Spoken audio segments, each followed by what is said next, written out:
you are in for such a treat this week as I have such a rich conversation with Oleg Konovalov. Oleg is a business educator, thought leader, author, C-suite coach, you name it. And diving into this conversation felt like I was just surrounded with wisdom.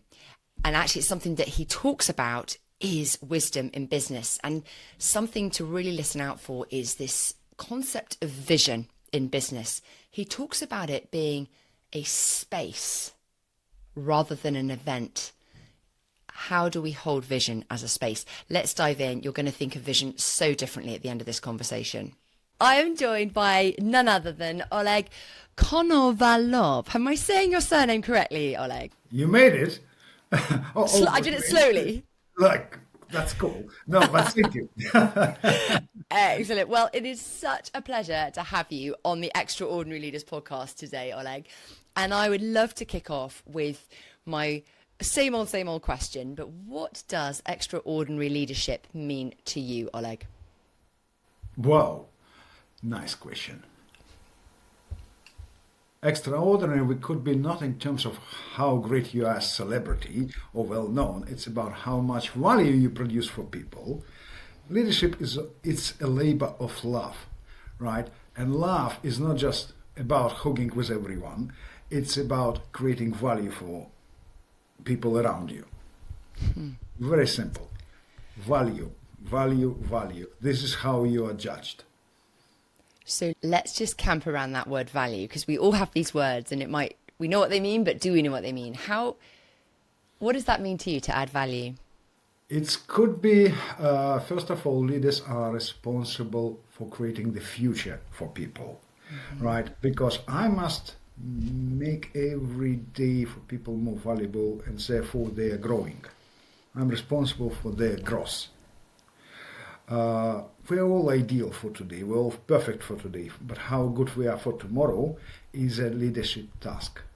I must prepare and make people better for tomorrow, stronger. Another thing, value is what something people, it's a substance.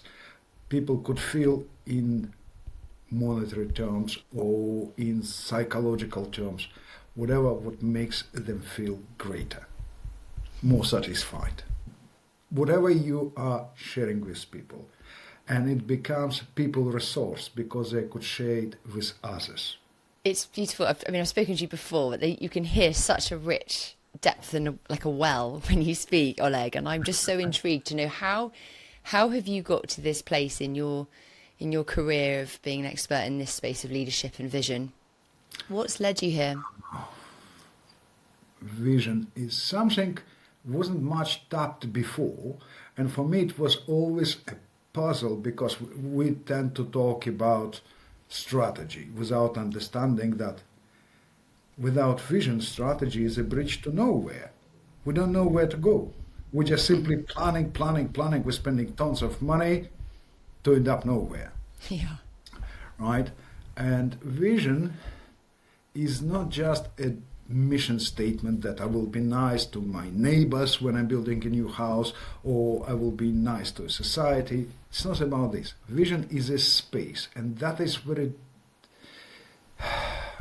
serious task to get people to think in terms of space, because think of a simple analogy. What's the difference between being married and having a happy family? Being married is just a point, it's a status. Done. Tick a box. Happy family is always a space, and you could make it great. Vision is a space, and therefore, as it's a space, you could put a lot of value in it, and people gain the value out of it for themselves. Because you can't create a value on a simple tipping point. It's nothing there. But therefore, it might sound simple. Oh, we must have a vision. It's not about dream. It's nothing about. You see, because people are building their vision or assume that their vision is about their desire. Desire is something that what we want to have at any cost. Bigger house, faster car, or whatever. Yeah. aspirations as a space, vision as a space is always built on aspirations. Aspirations is about what we want to create. And it has nothing to do what you have at hands. It's about what you could think and what you could create. And therefore, it was always intriguing me how to get to this point and how to explore it. And I came up with quite a decent research, practical research. I spent many years in the fishing industry, therefore I believe in practical things, not in theory. And I came up with the book, The Vision Code, and now I'm training people from across the globe on vision and helping them to be the masters of the future. So just so I'm clear, this is beautiful and really cracking open a hard nut, because people talk about vision, they talk about values and talk about strategy. These are concepts that we're all quite acquainted with in theory, but actually when you lift the bonnet up, we're looking at it now, aren't we? So you're saying that vision is often misunderstood by people having desire, but that desire is a bit more of a primal carnal thing. It's a bit more of a, I want a faster car, I desire this, or I desire good food. It's kind of the appetites of the human flesh, isn't it? Whereas vision is an aspirational space, you call it, to, nodding back to what you said, a great leader is helping people and yourself and others around you corporately to grow into a space greater than you've known before. Is that what I'm hearing? Exactly, because you just nailed it. Because desire or chasing your desire, it's all about feeding your ego. Yeah. You bubbling your ego greater, then, well, who would support you if you think, oh, I want to be a millionaire? Who cares? Yeah. But if you think, look, I'm creating a big space where people will get value, think. It's very much about space where people getting something. Think of a Tesla, a simple example. Yeah. Right? It's not about the car itself, because there are many producers of electrical cars today. It's about the space of e-mobility. Where people then there are people making their choice. Okay, I would buy Tesla, or I would buy Nissan, or whatever they make, right? It's all about space, and within that space, if you're good at creating it, people are getting value, and you're of course getting a lot of value for yourself, in one way or another. So I'm going to ask you now to share. You said you're a practical man, which I love, rather than just theory. If you were going to practically help someone, like you could help me now, to understand and articulate my vision versus desire, what are the steps? Like, how do you help people do that? It's a model, actually. It's called CAVIAR. It's C stands for clarity of creation. It's not about, oh, I have a calling, I have a dream, or whatever. It's about being very conscious what kind of a problem you want to solve for the benefit of others. And this always comes as a reflection of your aspirations. One of the most difficult questions that an adult could answer is, what's your aspirations? People are coming with a list of, or wish list. Yes. I want to have this. Well, what's real aspirations that sits on the back of your mind, right? It's immediately how valuable it is for people, how valuable. Would it be important for people to respond to it, and so forth. And it's not as easy. You must be very sharp and precise. I would be solving this. WhatsApp came as a solution because old days we all were paying for phone calls or Skype or whatever. WhatsApp was a solution how to connect people without them putting any effort or any money into it. Right? Well, we got a WhatsApp. You know this famous spray WD-40? Love it. So, yeah. Every kitchen, every garage, every Formula One team, even on these NASA spaceships, they have WD-40. Did they really? Yes. And love what they do and their vision because they're conscious of it, to leave positive, lasting memories. What, that's WD-40's vision? Yes, very simple, because whatever people do, they're just immediately into it. Yes, it works, and I have always positive memories. Yeah. Or experiences, whatever you could call it. Right? Then you go to, in CAVIAR model, you go to A, means ability, because your vision must be huge. Look, I've been through different times in my life, right? Up and down, whatever. And at a certain point I realized, and it was really a tough moment, what is greater, my problems or my vision? My vision is fairly obvious, right? And therefore, understand, because it's huge, I must be strong. Because if I'm small, I'm always depressed, I can't manage it, I can't lead it, I can't make it. Therefore, it's about ability, courageous thinking, ability to learn, inner excellence, confidence, and knowledge bank. Think of a simple fun. Learning. How much we're learning? Not much. If you ask majority of people, I wouldn't say many, I would say majority of people, they have difficulty drawing lessons from their experiences. You watch a movie, okay, can you make 2-3 lines conclusions, like in bullet points? People saying, oh, it was nice. No. If you ask people to read a book and they would read it, what's conclusions? What lessons? It's fairly blurry. Vision is a journey from being smart to being wise. You must be very good at learning lessons and, connect them to reality. And But just on that, sorry to interrupt, because you're saying a lot of awesome stuff. So vision is a journey from being smart to being wise. yes, What does that mean? smart. We're all smart. We're all very good at knowing facts.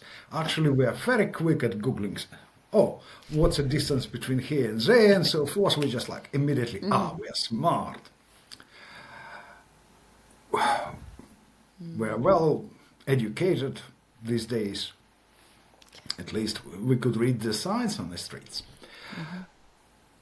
And we believe that we're smart. Wisdom is ability to read, and we are good at reading strong signals. It's something which are coming to us. Like we have a rain. Yeah. It's in front of us. It's a strong signal. Oh, it really would be like in a few minutes. Wisdom is ability to read weak signals, which are behind that noise, or beyond that noise, of strong facts. And therefore, when you're good at reading those weak signals, you're connecting them into a solution which no one came before. And that is, and the thing of a difference. Can you share your smartness with others? No. You know the fact, but who cares? But you could share your wisdom. Wisdom becomes a resource, a shareable resource. Do you know, I was just thinking that the greatest people I know in consultancy spaces in particular aren't the people that know the most stuff, the most models or anything like that. It's the people that have a different paradigm to the one I've known, and it's come from like a considered living, a considered life, and it's a way of reframing and seeing things differently that isn't rushed or from ego or reactive. It's quite restful. I find wisdom's quite a restful state, isn't it? Peaceful. I wouldn't say restful. It's peaceful. I like that. You're right. You're just getting into I would call it, into the epicenter of storm, and you see the reality is a full picture. Yes. Yeah. They have it's like, you're right, it's peaceful because there's a peripheral vision rather than that tunnel vision, right? Exactly. Yeah. Exactly. Yeah. Because you're not looking at something under the microscope and you're already in panic. You see the whole picture. Yeah. So it also, we'll come back to CAVIAR in a second, but it reminds, you were talking before about vision sometimes people can misunderstand it for desire, and we talked about it being primal, carnal, but that's just the ego, the things of the flesh. It's about aspirations, and then here we are again thinking about this wisdom being wisdom versus smart. And it reminds me, so I do a lot of work around personality. That's an area I'm really excited about, unlocking people to understand themselves through recognizing their tendencies. But there's a big difference between, I always say, between personality and character. And, you know, we could have the same personality tendencies in the tools we have available to us through psychology, you know, like let's take Myers-Briggs, we could have the same one. And of course, we're different with different life experiences. But even my tendencies will get overruled by my values owing to my character, and the space I hold with my character kind of reminds me of this. There's this dual or simultaneous journey of like personality, being smart, having vision, but also having aspirations and character and peripheral vision and peace. And they're like two tracks almost in my mind. You're perfectly right. Thank you very much. Desire and ego makes us very grounded to that monkey chasing banana, right? At any cost. Yes. When you are creating your vision, when you're building up on your aspirations, it changes you from within, because you're not tapping on your weaknesses, you're tapping on your strengths. Yeah. And that makes you even greater from within, greater as a personality. Yeah, exactly. It is the extra to that ordinary personality. These are the spaces I want to be exploring, is what are, you know, this extra, this wisdom to add into the ordinary spaces of leadership can really turn the dial. I mean, there's an amazing, so I've got a Christian background, and there's an amazing story from the Old Testament, so the Jewish Bible, of King David. I don't know if you're acquainted with this, but he was known for having great wisdom. And the Queen of Sheba, from memory, if my memory serves me right, she was known as the wisest of all in that era of history. Yeah. But even she heard about the renowned wisdom of King David, and she went to visit him. Do you know why? It just says a small sentence, but because she heard that the way he laid his table was the wisest way. So she went to see something so mechanical like a table set, because there was just such wisdom in it. But because King David was a crazy guy, did lots of bad stuff and good stuff, but he kept going after wisdom. And it's amazing that just when we correlate that to modern living and business life, if I'm just doing task management, project management, if we spend time in these wise spaces, actually the mechanics become revered in all the land, don't they? Yeah, it's really cool. I love that as a segue, because one of the strengths, or, you know, in Christianity, in Islam, the level of your faith is defined by the level or the depth of the questions you're asking God. Oh, say more. It's not about why I don't have a greater or nicer car, which is a fairly stupid question, right? What I could do better to grow and be like visionary for people. It would be a deeper question. Therefore, when we are smart, you're talking about KPIs. When you are wise, you're talking about metrics, because metrics reflects the outcome. Therefore, if you talk about King David table, it was about outcome for guests. Yes. It was not about number of people at the table. Oh, yes. Therefore, it's about how deep your questions are. You know, just like how deeply you're going to this. Do you know, isn't that so cool? So on a really current-ish thing with me, so, you know, I've got a book coming out, and I've got a book launch coming up in a week.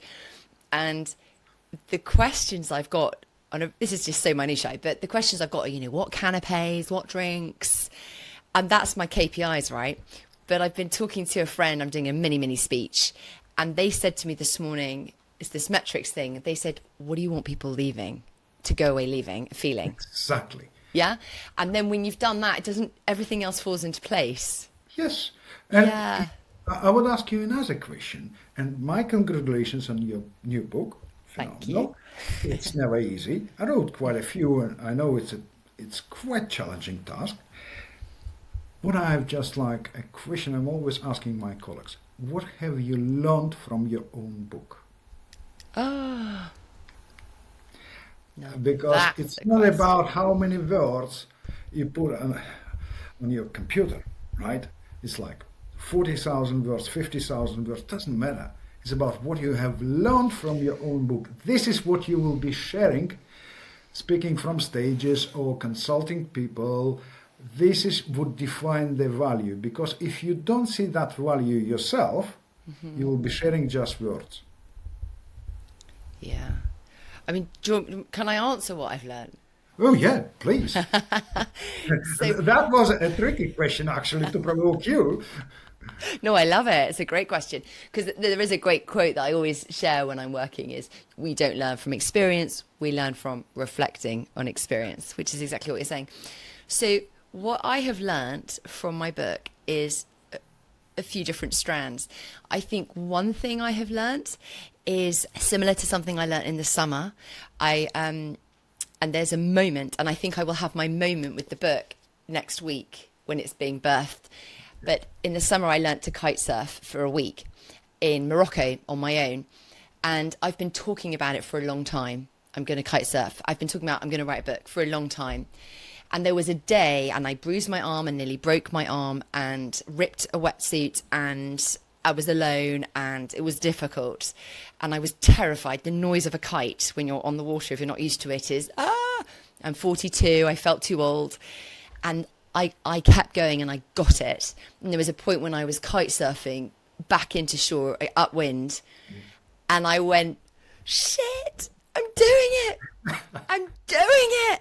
I put one foot in front of the other and I'm doing something I've talked about doing forever, and I'm bloody doing it. And that sense of accomplishing and getting a loop completed in something that's always been an aspiration or a dream or a desire, it could be any of those things actually. But it was pushing myself to do something and it was so rewarding. And it's the same with the book, that I've had so many musings of ideas that have just been scattered in voice notes for the past 3 or 4 years. And I gave myself a deadline and went, I'm going to do it. And I just put one foot in front of the other and I'm doing it. I've done it. And I've got, busy life, 4 children. I'm divorcing. There's a lot in the background and I've done it. So I think that I don't, it's more of a personal thing that, but yeah, I love agency, and I love that it's proof of Exactly. agency. Exactly, because what do we want to celebrate in our life? The moment of agency, the moment Yeah. of power when we made certain decisions. Yeah. And what you have just shared, you celebrated the moment when you made a decision to write a book. Vision is always a result of a decision. You can't create value as a result of decision. You would never create a value as a result of choice. Think, choice and decision. Choice assumes commitment and responsibility. When you get married, when you're about to have children, just like it's all about decision. Choice doesn't assume any commitment, any responsibility. You're playing choices, like at McDonald's. Right. And can you create much value out of it, of a choice? No. No. Every big thing is a result of a big decision. Yes. So when you say that, Oleg, would this be, so sometimes when sometimes I coach women who want to come out of childcare and get back into the working place. And a rhetoric I often hear is things like, oh, they've written a book or they've started that. I could have done that. I was going to do that. So, and there's that victim thing of, I could have done that. But that's what you're talking about, isn't it? It's like you had the choice. That doesn't mean diddly squat. They actually made a decision to do it. And that's what we celebrate. Exactly. Yeah, because we've all got the choices. Oh, I could have learnt French. I could have been a good guitar player. Perfect. Yeah, but you didn't choose to. You didn't make the decision to. So you're disqualified from stepping Choice into that is always space. accompanied with a pile of excuses why you have failed. Exactly. Because I failed because the choices were fairly poor. Oh, it was such and such things around, so it's failed. But when you are making a firm decision, Yeah. you don't have a list of potential excuses. You It's just move it's forward. it's brave. It's a brave space. We're talking about spaces earlier. Like to make decision means you are stepping up and you're in the boxing ring for life, aren't you? And you might get knocked down, you might fail from the decision. Whereas at least with when you've got choice, you never really have to experience failure at the hands of anyone else. Yeah, you have an excuse to back up. Yeah, yeah, yeah. It's just a very comfortable way to live. So going back to caviar, Yeah. we've got clarity, ability. So just recapping, ability is it's my courageous I thinking and must be, confidence. I would put it in a simple way. I Go. must be strong enough to lead a huge vision, otherwise, it will crush me. Oh, how do you know if you're strong enough? You grow with it. You Oh, grow nice. with it because there are quite a few factors, and you training them. We're all good, and we wouldn't get anything greater than we could lead. Yeah. It's all given to our capacity. Therefore, your aim is to build up this capacity again and again and again. And that's important. Yeah. Then you're moving to the very important part, V, viability. Vision is not a dream, it's not a statement. It's very capitalizable, it's very pragmatic, it's investable, it's functional, and therefore it stands on six elements. Stimulus. And now it's a tricky question. Majority of people can't write a list why their product, why their service is valuable. What's a value for people? People tend to say it's nice, people would love it, but they can't articulate clearly what's a real value for people in what you do. And it immediately reflects on the second element, it's scalability. People thinking of a price tag. It will cost £50 or it will cost £100 or £10. They're thinking on a scale of a price tag, but you can't scale a price tag. You could scale a value. If you're good at this, at defining value, you always could scale it. I just mentioned WD-40 spray. They are selling the spray, WD-40 company, in 176 countries without paying a penny for marketing. And I was talking to Gary Rich, who is the former now CEO of WD-40, and they said, look, it's very simple. We drafted a list of 2,000 scenarios how WD-40 spray could be used. And they're simply showing that booklet to potential markets, and people saying, yeah, we need this. Come in. Very simple. You're scaling value, you're not scaling price. Gosh. Very simple, right? Gosh. And then, of course, it comes to spotlight, means who takes responsibility. Because the greater scale of your vision, the greater the scale of your responsibility. Yeah, We're not 100%. politicians, we're in business, we're in personal life. It's not about making promises without Backing it. delivery, Yeah. right? Yeah. It's how I would deliver my promises. It's about scanning how you're relevant to reality. Do people really need it? What you offer, yes, you're listening to people pain points and you're helping them to live better. And of course, it's about simplicity. Vision is an elegant thinking about complicated things. Think of a simple difference. What's the difference between Michelin restaurant and ordinary, nice, good restaurant? It's not about quality, of course, is a result of very simple aspect. Michelin restaurant menu is always short. It's like half a page. And good restaurant menu is like a Bible. You're So starving true. by the end of reading it. And you don't know what you want. Yes. Yeah. And it's always a mess around, and you think, yeah, is it good or is it not? But when you're coming to a Yeah. simple, straightforward solution, It's very simple to understand. And of course, it's about passion because Yeah. vision is a strong emotion itself. And you're sharing passion. You're inspiring people. You're not motivating people. Inspiration is energy. Motivation is a push. Oh, wow, hang on, say that again. I like that. Motivation is a push. Inspiration is an energy.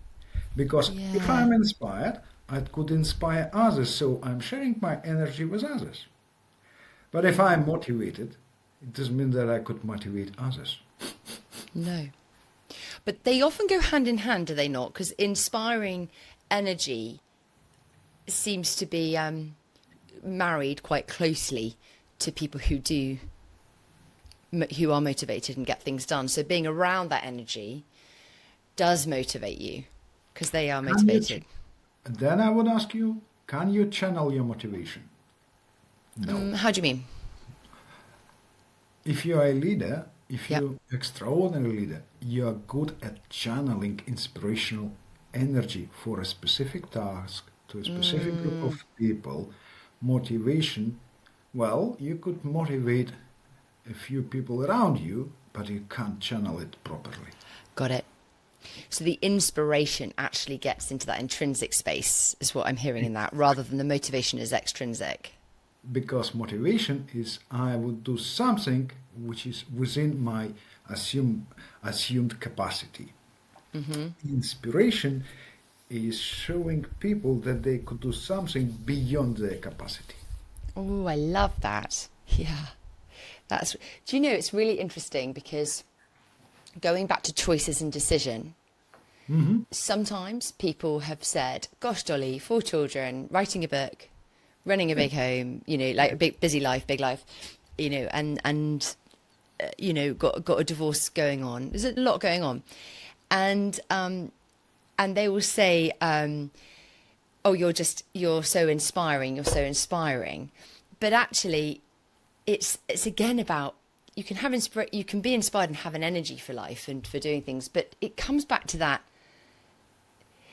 There's a quote I want to say, which is not very nice, but it's called all fur coat and no knickers. It's kind of like it all looks good if you're inspiring, but if you're not backing it up with actual actions, then you're not making decisions. It's just, again, nothing. It falls flat. And there's this marriage, isn't there, of action. And as you say, it's got to be scalable. There's got to be value. There's got to be responsibility. It's got to be promises that go hand in hand with these kind of concepts within vision.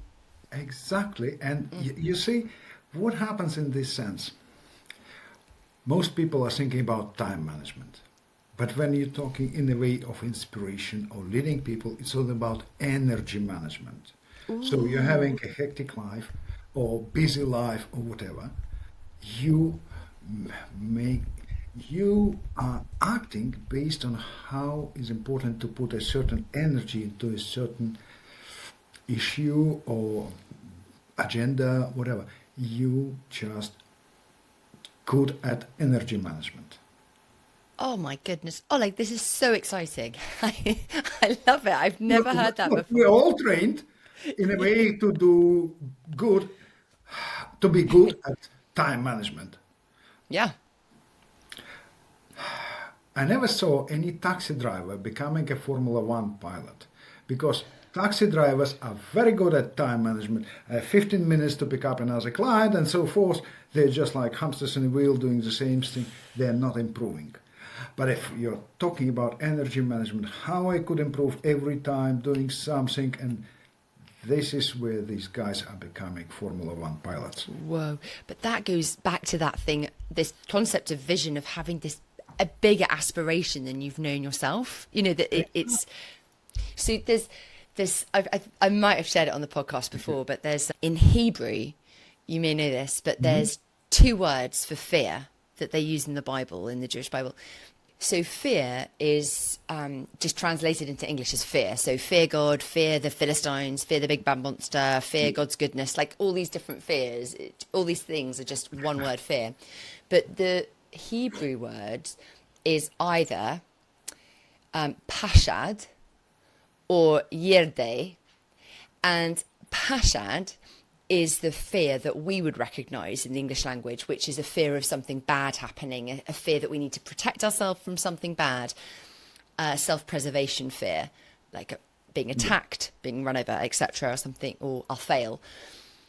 Yerde is the fear that goes hand in hand with, this is brilliant, I think, of stepping into the expanse bigger than you've known before. Aha. Lush, And right? this is where I love it. Yeah. And this is where you need to be. Because if you are within This comfort space. zone, that's it. You're physically alive. Mentally, you are dead. Yeah. Right. Yes. But when you are just, it's all about when you're stepping into this new huge zone, you have a curiosity to explore it. And you override that fear. But think of the nature of a fear. Fear is a normal human reflex. We all have fears. Of course. But majority of fears are given to us by others. It's a nasty gift from our parents, society, friends. You can't do this. You shouldn't be doing this. That would be painful, or you will fail. If you would sit down and write down a list of your own fears, right? I wouldn't be doing sky jumping, but I'm okay to do scuba diving, right? It's my natural. So, okay, left column, on the right column, what is given to me? How many times in this life I've been said, you can't do this. You're not supposed to do this. Just like those fears are given to us by others. But if you would write down the list of those fears, you could eradicate them within a matter of minutes. And then you're sinking into the space. So break that down. I mean, I agree, but break it down. So For instance, how many times you've been said that you can't do this because you are a woman? So implicitly, yeah, a lot. Right? So it's their fear. Yep. You wouldn't have finished that book. You finished it. So there are so many things which are given to us as a nasty gift. Yeah. Yeah, it's like an oxymoron, but it's a way of stepping into it, right? Exactly. Yeah. Therefore, you're in control of your fear.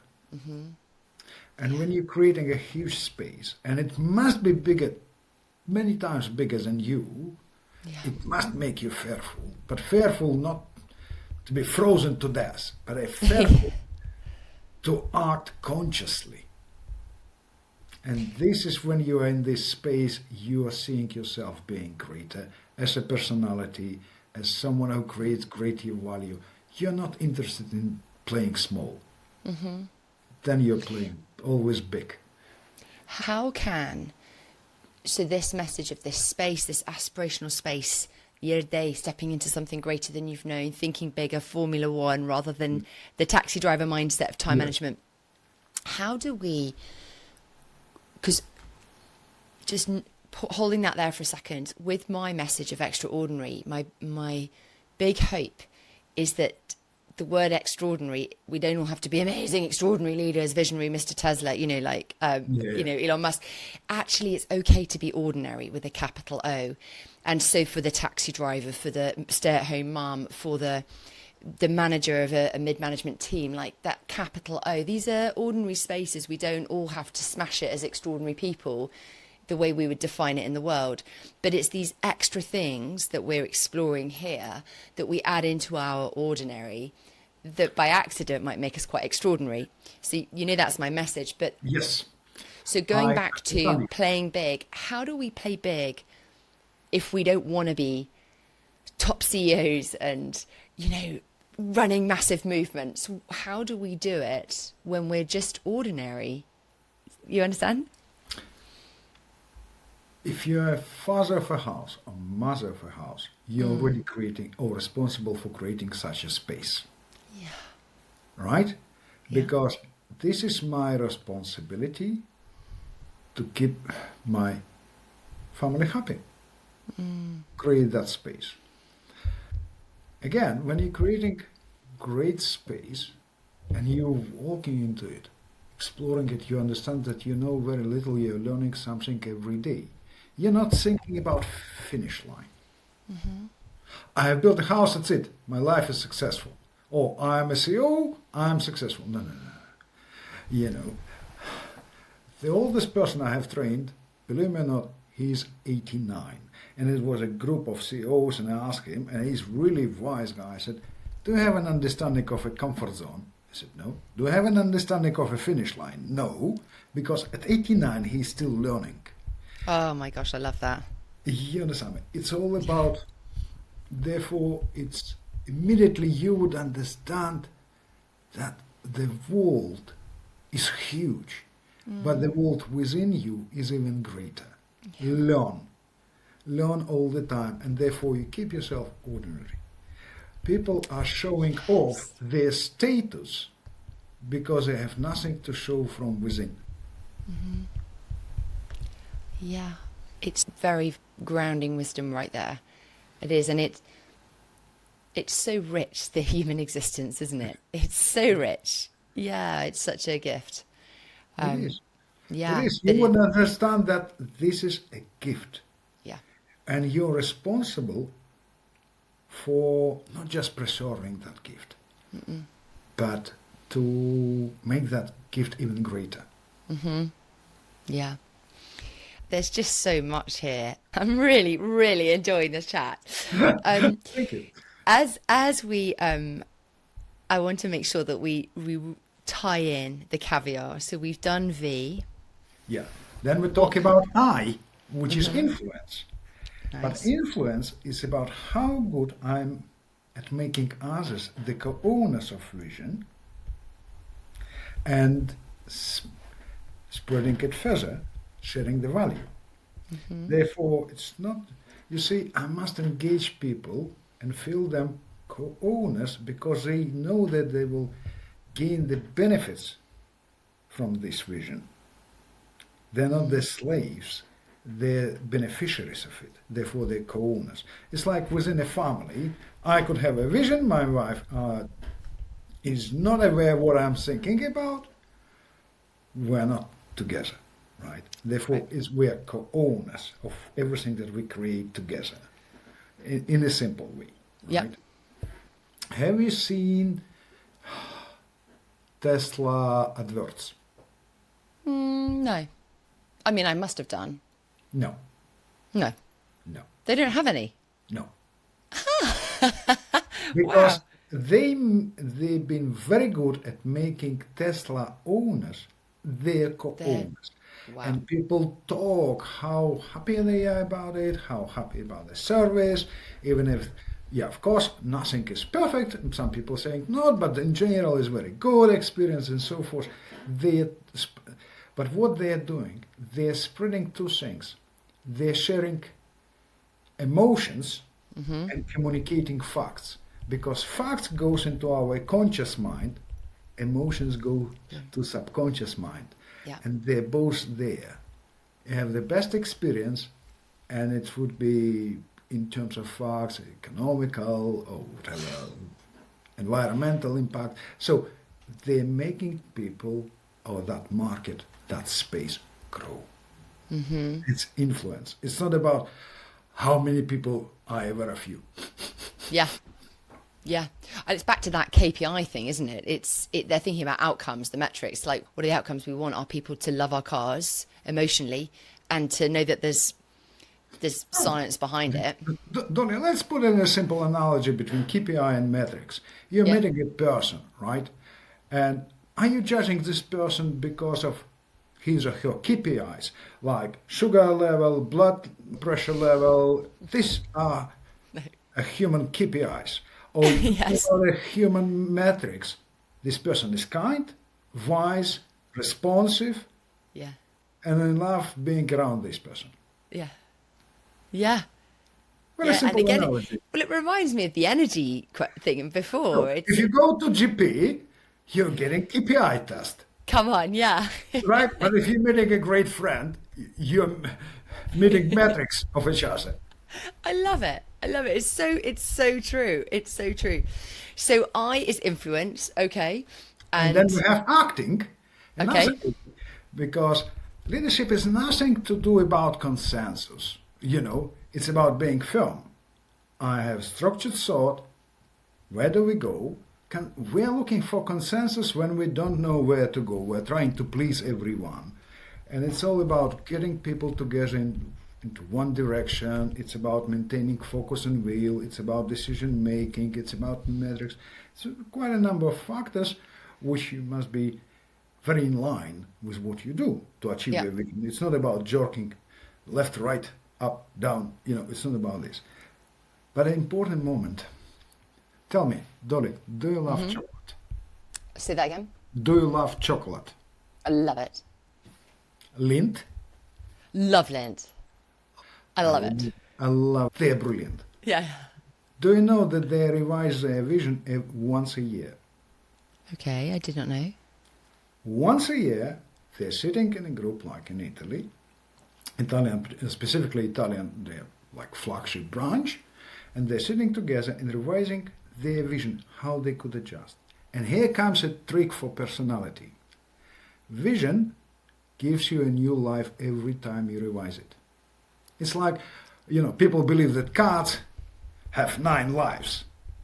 With every vision, you're having a new life because you're gaining a new energy, because Yes. you're gaining a meaning far beyond today and present problems. You're having something greater that moves you forward.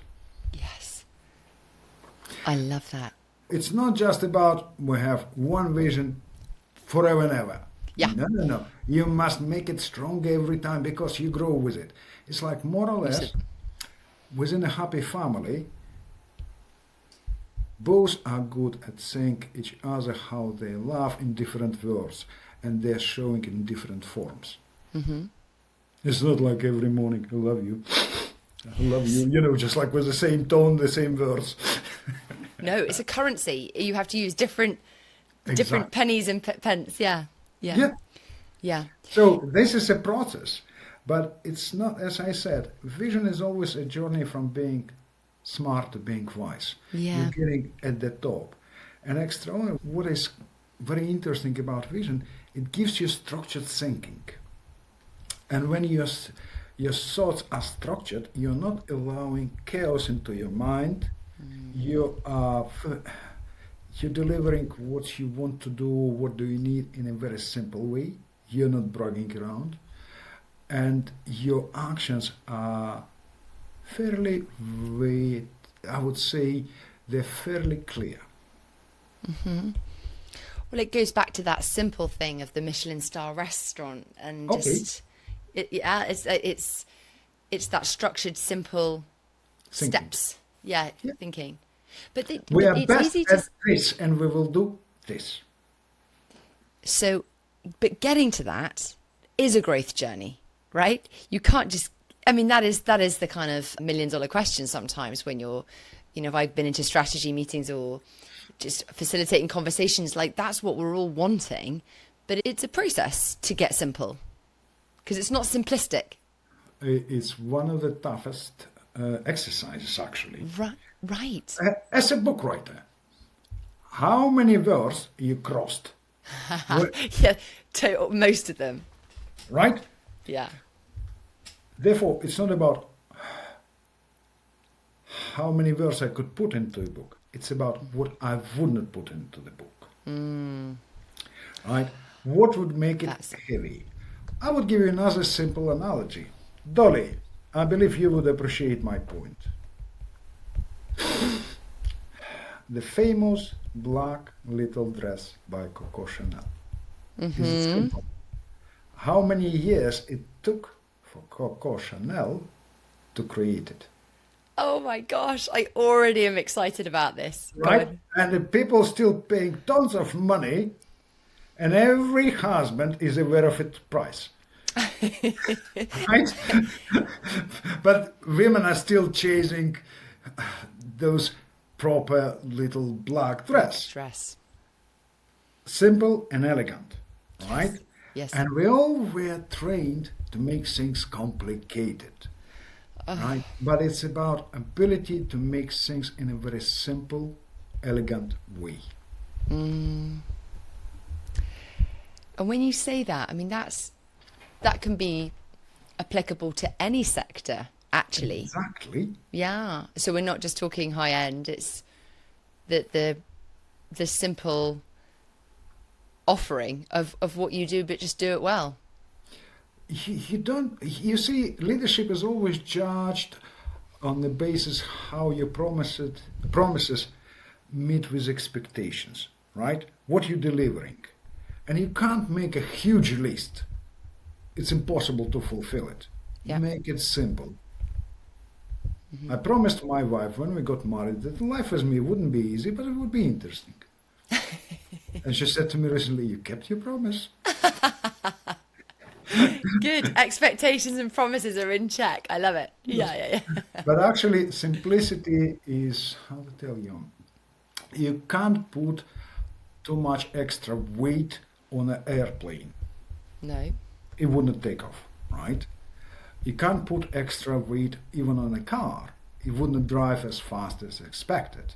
It might crawl on the road, but it wouldn't fly. It's all about excessives. It gives a simplicity. What do we need? We're making things complicated when we don't understand what we're doing. 100%. When you on your kite, right? Are you Yeah. catching every wind, or are you catching a specific blow of that wind?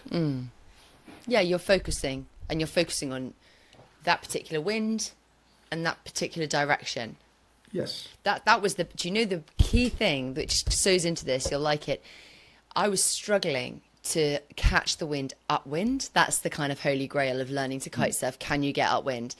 And a woman said to me when I came in, my instructor tried everything. He was in my earpiece going, "Go harder, go right, go left." And I was like, ah. She said, "Dolly, I've watched you. All you do is point your shoulders in the direction you want to go." Yeah. And it Position was yourself. that simple, right? And so when I was trying to get the wind, rather than looking and moving my hands, I just went and and she said, "Look with your eyes and point with your shoulders." And I suddenly could go upwind, which is that so simple, tiny adjustment. But rather than thinking about the kite and the this and my knees and my legs and all the components that were messing me up, and I couldn't get upwind, it was just that one simple thing. And this is a brilliant analogy. Think, every complication ruins the strength of a construct. Like in fishing, every knot on my fishing line ruins the strength of a line. Right? It's the same. But we love making those, what I would say, too much embroidery often make a woman look fatter.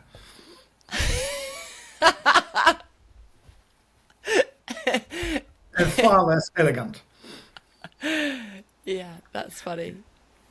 Yeah, no, it's true. And Complexity ruins the strengths. it does. And I have a friend who I like to dive deep and get really complicated with my ideas and stuff. And he just says, if it's not simple, it's bullshit. Exactly, because people don't understand it. And again, if it's complicated, it's never executable. You can No. make it. You can't share it. You can't. If you can't explain it to a 10 years old, what are you doing? Hey, Yeah, absolutely. I mean, gosh, it's challenging always. But again, this is the journey. And you don't just wake up and go, "Oh, I have a simple idea like the Chanel dress." It's leaning in, it's growing in, it's going into that space and stripping off the aeroplane, the heavy cargo that isn't required to find the kind of essence. But it is a journey. You have to lean into that. yes, you must learn and you must listen. Think for a moment. From whom did you learn how to cook? From your mother, who delivered or shared that knowledge in a simple way, or from the books with just like, take exactly 12 grams of such an ingredient? You never heard about that ingredient? Yeah. Yeah. Don't make things complicated. Yeah. Yeah. It's so true. I love that. It's simple but not easy. No. When the last letter, so we're at R. R is revitalizing, as I said. It's about renewing. It's back to Lind. Yeah. Back to this chocolate. Lovely. All about renewing. It's like a great movie. You're seeing the sign to be continued, right? And you want more. You're creating. You're not just jumping from oil industry to banking. No, but you're still making it stronger and more appealing because you. And it's nothing about resources because it's attractive for every investor. It's attractive for every potential owner because people want to be in that space. Yeah. They want to be the heroes of that space. Yeah. Yeah, you want it. It goes back to the playground. It's like, I want to be in that gang. Yes, Yeah. absolutely. I want to be in that gang. It's just really fun. Like, I don't know why, but Nike, for me, I'm not really into their clothes. I don't wear them that much, but I love their vibe. So when I go past the Nike store, I don't want to buy anything. I just want to be in Nike because then I'm part of the gang. Yes. I went to the Not Nike that- store. You know, you could feel that. Yeah. Yeah, it's the vibe. And it's cool. We want to hang out with the cool kids. We want to hang out where the vibe is. It's fun. It's engaging. There's the energy, isn't it? And yeah, it's really attractive. It's revitalizing for sure. Oleg, there is so much more I want to ask you, but we've already run over and I have no regrets because but I'd love you to come back again on Thank the you. show. It has been so rich. What I would love to ask as we come into land is what, I'm putting you on the spot, what household item that you may have exemplifies extraordinary leadership and why? Spaces for thinking. Like what? What kind of spaces for thinking? Everyone in a family should have own comfortable space to be in peace with herself or himself. Wow. Can I ask where your space is? I have office. I'm fairly often want to keep just my door fairly shut because I needed time to think, to reflect on something. And I have a little son. He's not very keen about those boundaries, so he breaks in fairly often. But he walks in and he sees my face and he said, I'll come back later. And the same, he has his own space, my wife has her own space. It's, you see,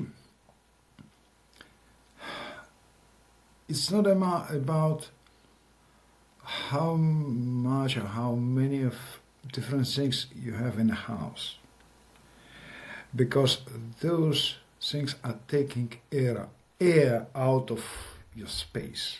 Yeah. But it's about what do you feel being in this space, and this feeling comes from within. I'm peaceful in this space. I have a space for my thoughts. I have a space for my feelings. That's more important. Wow. I don't have that space. I have lots of little spaces I try and create like that, and then and then they become a bit busy. So I think that's a really helpful reminder to have in the physical something that can reflect what you're trying to do in the, I guess, spiritual. It's an interesting point I've noticed or observed through the years. When you're putting too much stuff into your house, you're getting attached to those things.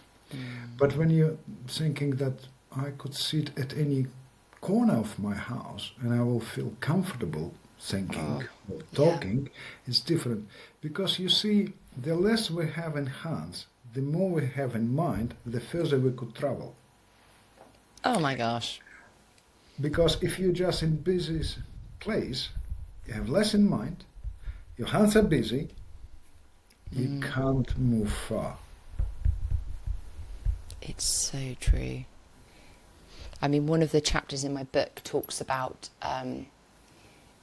burning buildings or balcony views. And it's that thing of like rushing around from one fire to the next, to the next, to the next. But actually, to get to the balcony view is to have that stillness of mind that we need in leadership. But I often say it's not correlated with time. It's not like we need 7 hours. Sometimes just an intentional 5 minutes can do the job.